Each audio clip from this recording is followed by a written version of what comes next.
começo pedindo ajuda sempre dos bons amigos espirituais e dos mentores dessa casa para a palestra de hoje, que o tema é Meu Reino Não É Desse Mundo, que fala dos últimos momentos de Jesus antes de ser crucificado, o momento em que Jesus passa pelo crivo de Pôncio Pilatos.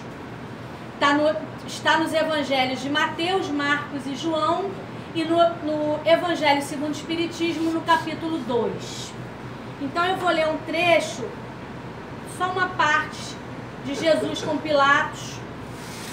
Pilatos, tornando a entrar, pois, no palácio, e tendo feito vir Jesus, lhe disse: Sois o rei dos judeus?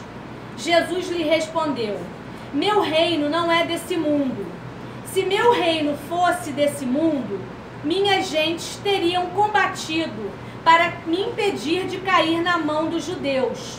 Mas meu reino não é aqui.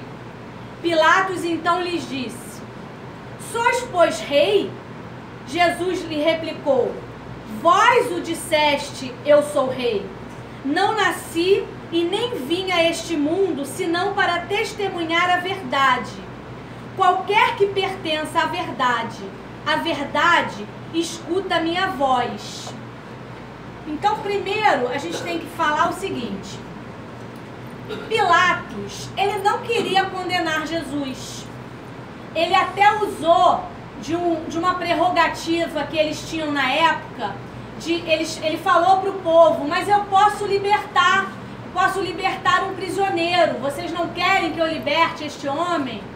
E o povo falou: não, a gente quer, liberta então Barrabás. Barrabás era um ladrão, mas o povo preferiu que Pilatos libertasse Barrabás a libertar Jesus.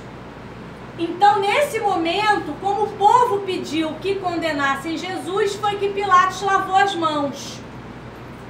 Ou seja, pecou por omissão, né? Porque ele não via em Jesus um criminoso. Ele não via nada que realmente pudesse condená-lo a ser crucificado. Mas ele pergunta, porque os judeus, na verdade, o que eles não aceitavam em Jesus, eles nunca aceitaram Jesus como sendo o Messias enviado por Deus. Até hoje os judeus não aceitam. Eles esses dias comemoraram o ano 5000 e alguma coisa, né? O ano deles é diferente. O nosso começa a contar a partir de Jesus. E os judeus não, porque eles não consideram Jesus como Messias. Por quê? Porque eles esperavam que esse Messias prometido para vir à Terra viria com uma espada na mão, nasceria num palácio, seria um rei muito poderoso, muito rico, e que faria valer a sua lei pela espada.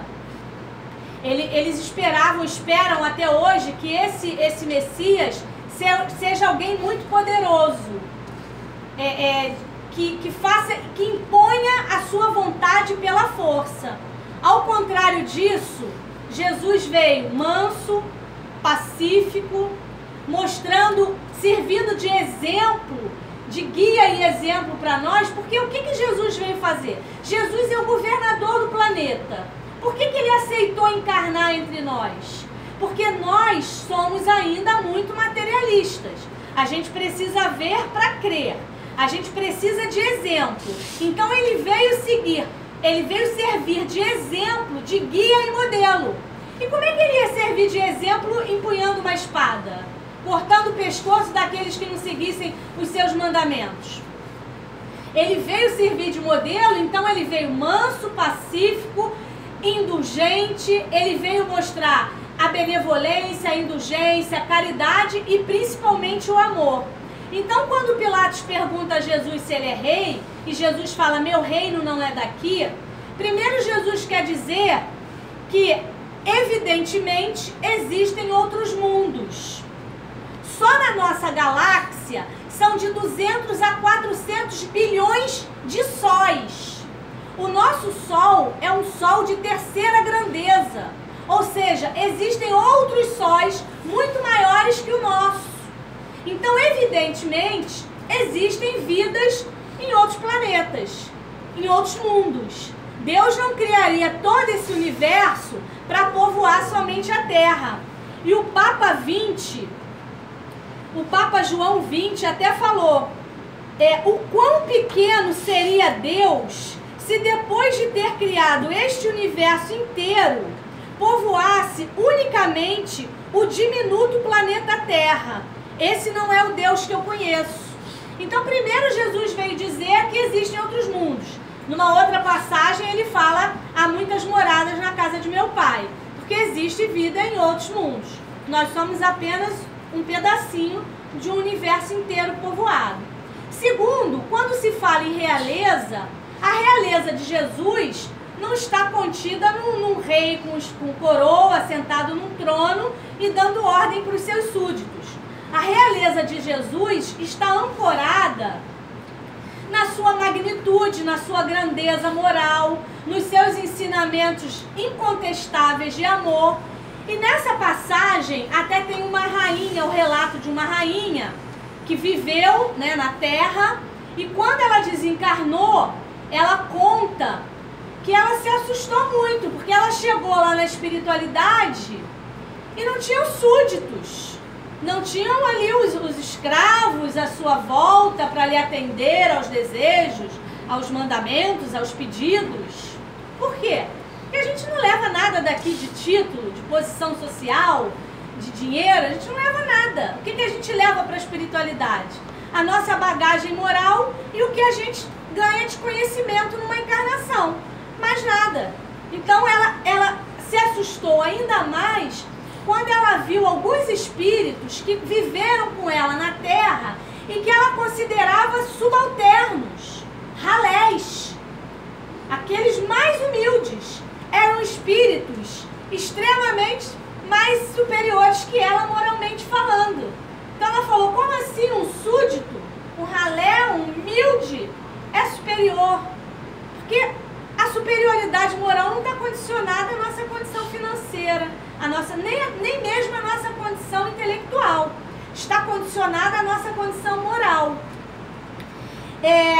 E Jesus veio manso, aí os judeus não aceitam porque ele veio manso, pacífico, pregando que a gente deve perdoar 70 vezes 7 vezes, que a gente deve dar a César o que é de César e a Deus o que é de Deus, e que a gente não pode fazer oposição a quem nos leva a capa. A gente tem que dar também a túnica. E aí tem uma história de Chico Xavier, para não perder o costume das histórias, que ele quando começou a participar das reuniões no Centro Espírita, ele ia com as roupinhas que ele tinha, roupinhas humildes, né? Ele ganhava roupinhas, então ele ia com aquelas roupinhas que ele tinha.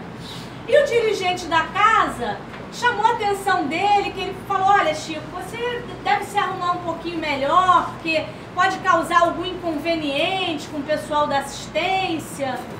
E aí Chico não concordou, mas falou, bem, se a minha aparência causa algum constrangimento, eu vou dar um jeito. Aí ele foi e comprou um terno, uma calça e um terno, parcelou em 12 vezes, e foi a primeira vez de terno com a calcinha direitinho, foi a segunda vez.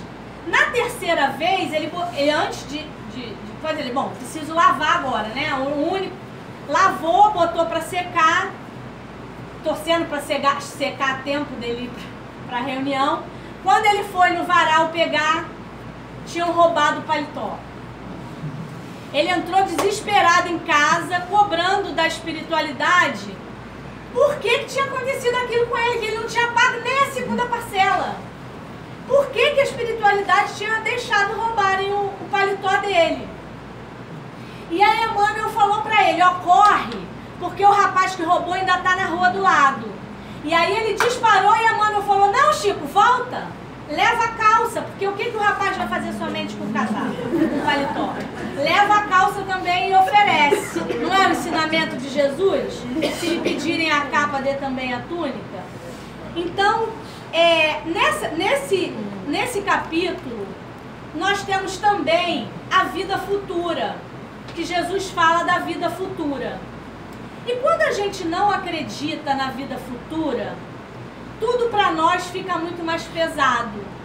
Todas as nossas dores, as nossas angústias, todas as nossas dificuldades ficam muito mais pesadas quando a gente acredita que existe só isso aqui. Porque por mais que a gente estude e que o Espiritismo nos mostre tantas provas da existência da vida após a vida, né? Da continuidade da vida com a morte do corpo físico, a gente ainda tem certa dúvida, né? A gente ainda é muito materialista, a gente ainda se prende muito ao corpo físico. Porque, na verdade, se nós soubéssemos como é bom estar na espiritualidade, a gente nem preservava a vida, ninguém tomava remédio, ninguém se cuidava. Porque é verdade que a vida na espiritualidade é muito melhor do que a vida que nós temos enquanto ainda estamos num planeta de provas e expiações. Mas quando a gente tem certa dúvida se existe mesmo a vida após a morte, tudo para nós é muito mais difícil, muito mais pesado. Quando a gente não entende que a dor, a dificuldade, a doença, elas são somente educativas. Elas só estão... Eu falei isso, a gente falou isso na semana passada. Ou retrasada, já nem me lembro mais, passa tão rápido. Nós só sentimos a dificuldade e a dor, os problemas e a doença, enquanto a gente ainda não aprende a lição. A doença, as dificuldades, os problemas, só tem um propósito na nossa vida, que é educativo. Quando a gente está passando pelo problema, é que a gente se torna mais humildes, mais benevolentes, mais indulgentes. É quando a gente julga mesmo, é quando a gente começa a entender que o outro também tem fraquezas, que o outro também erra. É quando a gente está passando pelo problema. Porém, quando a gente erra novamente, porque Jesus fazia curas, curava, a pessoa ia embora curada, como um que depois voltou a roubar os cavalos, adoeceu novamente e morreu. Quando a gente aprende o que é doença, o que é dificuldade, o que o problema quer mostrar, a gente não precisa adoecer novamente. Porque essa não é a condição de Deus. Deus não quer que a gente viva em sofrimento. Esse não é o propósito. O propósito é somente aprender. O propósito é somente nos educar. Então, quando a gente se educa, eu já aprendi o que a dificuldade queria me dizer, então eu não preciso mais passar por ela. E aí Kardec, muito antes de codificar a doutrina, 35 anos antes de codificar a doutrina dos espíritos, Kardec já pesquisava o magnetismo animal, naturalmente, já para se preparar para depois codificar a doutrina e o intercâmbio entre a vida material e a vida espiritual. Então, 35 anos antes de codificar a doutrina, Kardec começou a estudar o magnetismo animal. E aí ele começou a ver que tinham pessoas que passavam por episódios de sonambulismo. A gente, quando fala em sonambulismo, logo pensa na pessoa andando assim pela casa, né? Mas não é só isso. Existem pessoas que passam sonambulismo, às vezes só falando durante o sono, sentando na cama. E às vezes passa por sonambulismo somente pelo desprendimento do corpo espiritual e do corpo material. Então Kardec fala que o sonambulismo, ele é a maior prova da existência da alma. Que a pessoa mais materialista do mundo tem que se render à vida após a morte, conhecendo um pouquinho do sonambulismo. Porque quando o corpo se desprende do espírito, na nossa emancipação, que é quando a gente dorme, o corpo precisa do descanso, o espírito não precisa. Então, quando existe esse desdobramento, que o corpo se desprende, o espírito se desprende do corpo, a gente chama de emancipação. Mas na emancipação, a nossa consciência está ancorada entre o corpo físico e o corpo espiritual. Por isso que nos nossos sonhos, às vezes a gente lembra de forma fragmentada de algumas coisas, porque mistura o que está no nosso inconsciente físico com o nosso inconsciente espiritual. No sonambulismo, não. Por isso, praticamente todos que passam por esse estado sonambúlico não se recordam do que vivenciaram nesse momento, porque a consciência não está no corpo físico, está ancorada no corpo espiritual somente. E aí Kardec, naquelas revistas espíritas que ele escrevia, ele contou 2 casos que ele pesquisou, porque Kardec era muito cético. Kardec não acreditava no que não via, no que não provava. Então ele fazia muitas pesquisas, ele ia atrás para saber a veracidade. Então, num desses casos que ele escreveu na revista espírita, era o caso de um engenheiro, de um jovem engenheiro, um rapaz de cabelos pretos, jovem, que foi convidado para mapear uma mina. E quando se tem uma mina para ser explorada, né, é um lugar muito perigoso. Então chamam um engenheiro, o engenheiro vai mapear para ver onde é perigoso, onde eles têm que colocar as estruturas e aonde eles podem realmente cavar a mina para encontrar lá o ouro, ou o que seja, né? Então, eles mandam o engenheiro para fazer isso, para ver onde eles podem realmente cultivar ali, seja lá o que for. E aí, esse rapaz engenheiro, ele foi convidado, foi para essa cidade e ele dormiu numa hospedaria. No dia seguinte, ele iria a essa mina. E durante o sono dele, esse desdobramento do espírito, até aquele momento, achou-se que era um sonho, um pesadelo. Ele sonhou que ele tinha descido a mina, que ele tinha mapeado a mina e que ele já estava voltando pela cordinha. Mas aí ele escutou o estalar da corda, a corda ia arrebentar. E ele ficou tão nervoso, tão desesperado, e ele fazia muita força para subir e vendo que ele ia cair, que ele ia morrer, ele ia ser um tombo muito feio, ali porque era um lugar muito profundo. Então ele falou que quando ele chegou na superfície, que ele já via as pessoas, ele entrou num desespero tão grande, deram um puxão na corda, que ele deu um grito tão grande, que ele acordou com o próprio grito. Até então era um pesadelo. Então ele acordou muito suado, muito vermelho, com a cama muito molhada de suor, e tocou uma sinetinha e chamou os serviçais lá dessa hospedaria, que já estavam indo, tamanho foi o grito que ele deu. Ele ficou tão desesperado que ele gritou muito forte. Acordou todos os serviçais. Quando eles entraram, primeiro eles se assustaram porque ele estava muito vermelho e muito suado. Depois eles se assustaram ainda mais porque o cabelo dele preto estava todo grisalho. O cabelo dele tinha ficado praticamente todo branco. Por quê? Aí é que foi o susto, porque eles viram no quarto, jogados no chão, vários papéis e lápis, onde ele tinha mapeado toda a mina. Então, ele não teve um sonho nem um pesadelo. Ele esteve na mina, em espírito. Mapeou a mina pelo estado sonambúlico. Enviou espírito enviou para o corpo o que o corpo tinha que escrever no papel. E essa história, ela foi investigada por Kardec. Este homem passou pelo estado sonambúlico, esteve na mina, mapeou a mina, porque depois eles estiveram na mina e estava tudo exatamente certo o que ele fez.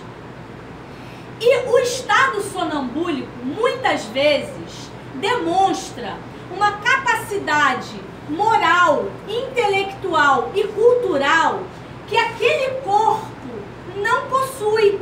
Aquele espírito, então, enquanto está naquele corpo, não possui. E muitas pessoas em estado sonambúlico fazem prescrição médica, fazem a cura de algumas enfermidades, fazem receituário, demonstram um conhecimento que não condiz com aquele corpo, naquela encarnação.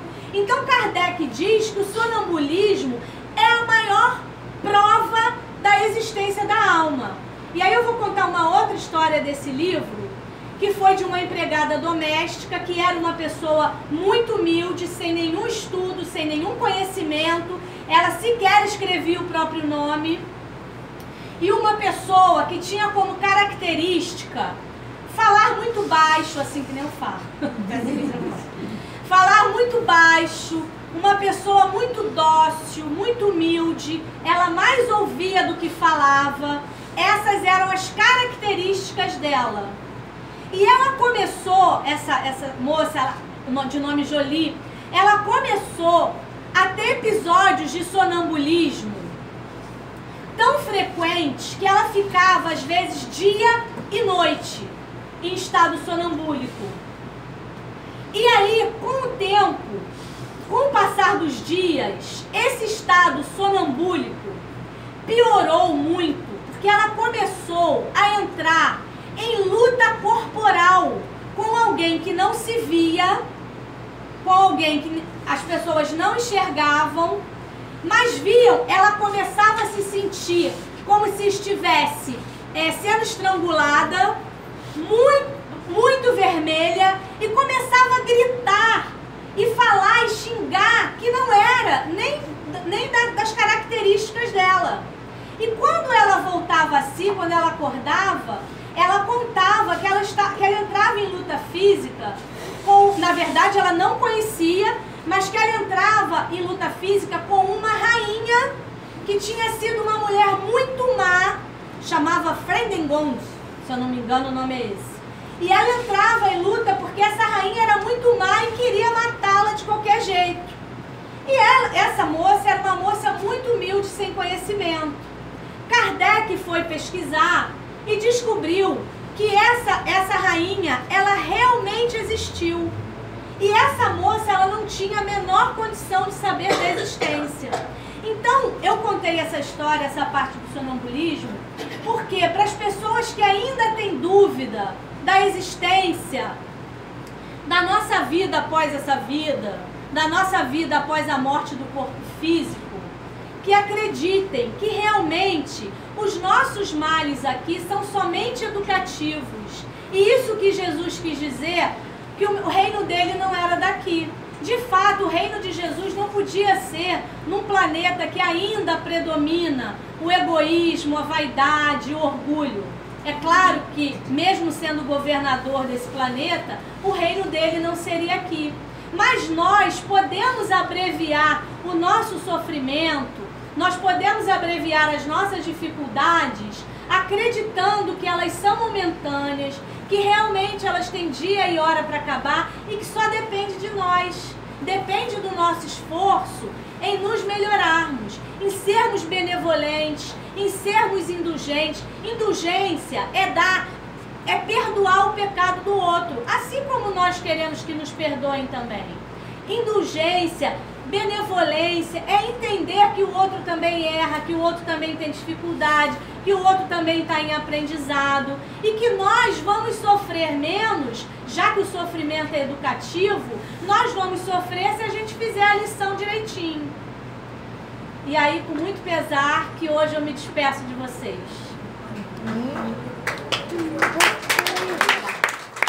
Hoje eu me despeço de vocês, hoje eu estou me desligando da casa, estou saindo, mas eu quero agradecer muito a atenção que vocês todos me deram e que sempre me trataram com muito carinho. Eu estou indo agora porque eu não quero nem me despedir de ninguém. Não, eu não vou me despedir.